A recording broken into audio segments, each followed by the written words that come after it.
పోవచ్చు. వారానికి 5-6 కప్పుల పెరుగు తీసుకునే వారిలో హై బీపీ వచ్చే ప్రమాదం 20% తక్కువగా ఉందని ఇటీవల నిర్వహించిన ఓ పరిశోధనలో వెల్లడైంది. పెరుగులో ప్రోటీన్సు, విటమిన్లు, ఖనిజాలు మనలో శక్తిని పెంపొందింపజేస్తాయి. జీర్ణ వ్యవస్థ మందకొండిగా ఉండేవాళ్లకు పెరుగు అమృతం వంటిది. ముఖ్యంగా పిల్లలు, వయసు మళ్లిన వారిలో పెరుగు వారి జీర్ణశక్తిని అనుసరించి పనిచేస్తుంది. వేసవి కాలంలో పెరుగుతో చేసిన మజ్జిగ లేదా పెరుగులో చక్కెర కలుపుకొని లస్సీలాగా సేవిస్తే శరీరంలో వేడి తగ్గి ఉపశమనం కలుగుతుంది. ఎండలో తిరిగేవారు లస్సీని సేవిస్తుంటే ఆరోగ్యంగా ఉంటారని వైద్య నిపుణులు అంటున్నారు.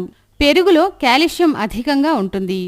ప్రతిరోజు పెరుగును సేవించడం వలన ఉదర సంబంధిత జబ్బులు మటుమాయమవుతాయి.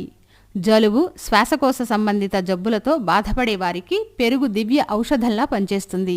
అల్సర్తో బాధపడేవారు పెరుగు తీసుకుంటే ఉపశమనం కలుగుతుంది. నోట్లో పొక్కులు